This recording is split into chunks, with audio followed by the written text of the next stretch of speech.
right. Well, I just returned from Panama when we had a great trip. This was supposed to be a trip to India, which did get canceled, but Panama was open. It was safe. We had a great time. There was a great group we were with. We were extremely busy. We were going from, what we had, I think a 5:30. We had to leave one morning for a very, very early 7 a.m. flight up to the highlands. So we were all through Panama, and we were led by, this is EMS Photo Adventures, we were led by a gentleman we interviewed not too long ago, Essdras Suarez, and his partner, MJ Adelman.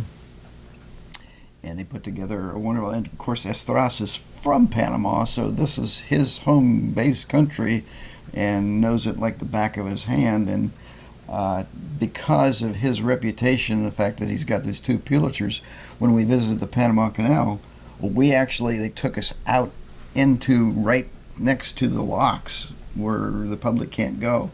We were photographing there, so that was kind of cool. Well, don't leave everybody hanging. Why don't we roll that footage for them and let them see what's going on? Let's go ahead and do that. And next time we're going to have the San Blas Islands, which is the Guna Yala people off the Caribbean or the eastern coast of Panama. So take it away.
Welcome to the Panama Canal. Right now we are in the waterway.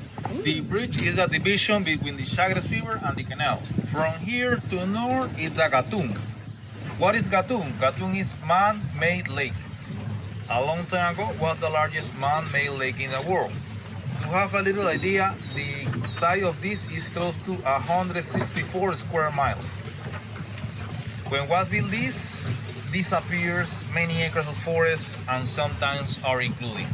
The islands to be going are the highest point of mountain and hill.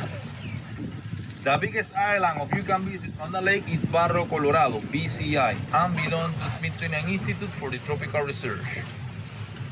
When you're looking on the hill to the left, you see the signs? Yes. Yep, can you see the signs? Yep. If you are from the north, beginning the narrowest part of the canal, the Gaylor Cut or Corte Culebra, this is the most difficult part for the ships. And it's because the ships in this section, they need a tugboat. The tugboat is not for guiding, but it's more like backup. To any problem to have the power or the engine on the boat, the tugboat can push in the back. Because what happened? On the middle of the buoys is the canal, and we have the depth necessary for the huge ships. Lighthouse. Yeah, the lighthouse used it before of 1960. 1960? Yeah, because 1960 is the transition to Canada start to work in 24/7. Okay. When you have a chance to visit us at night, you see everything in here are lights. Lights on the, you see on the top of the buoys have a green light, and the top of the red one have a little red light also. And right there we have a dredging division of the canal. Do you know what is dredging? Yep. Yes. Dredging is when you take these sediments with bucket or suction and you moving outside. This is so important to keep that deep in there. And normally the different river to feed the canal is sediment. It's comes from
They transit October to May, the passenger vessel. Two main requirements to transit. Number one, to pay in advance, 2 days. They have to pay in advance 2 days. Crossing the canal by boat is 8 to 10 hours. If you don't use the canal and go around South America, we're talking about 1 month. So companies save money, time, and work using the canal. The Panama Canal was built in the narrowest part of America, just 50 miles ocean to ocean.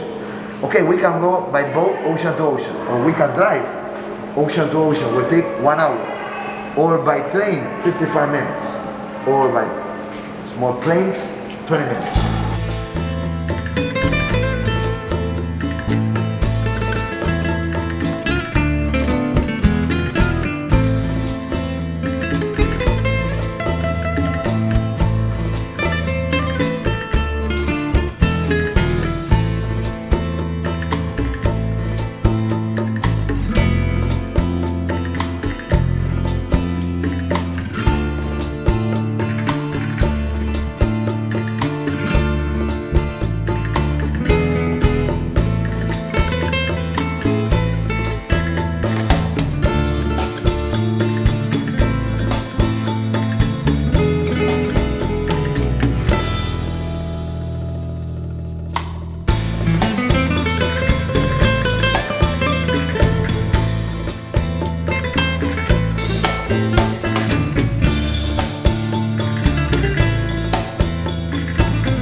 You're going to try 31 are from Africanized bees, right?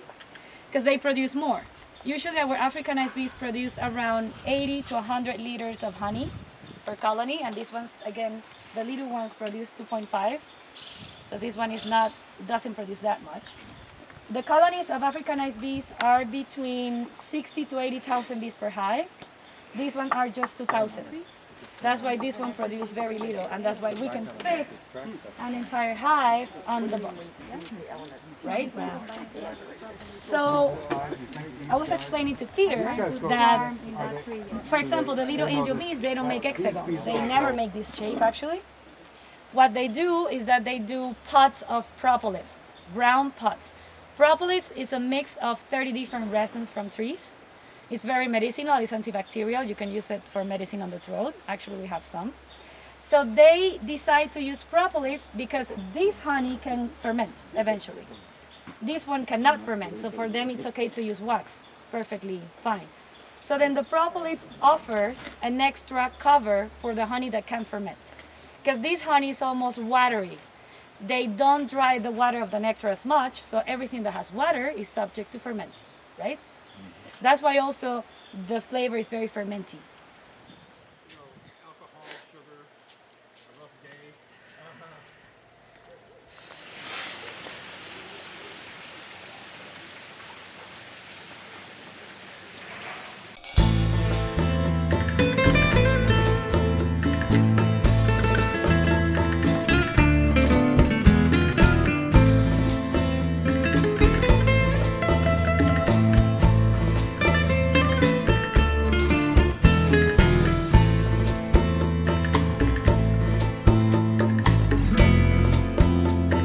La idea es eso, y ahí están los moldes de rapadura en redondo y arriba ahí cuadrado. So this is actually to make molasses. So they heat it up, the sugar comes to the bottom, and they have the mold. You guys, actually, we all Panamanians grew up with eating out of molasses that come in little blocks. This is how they make it. Es tiempo de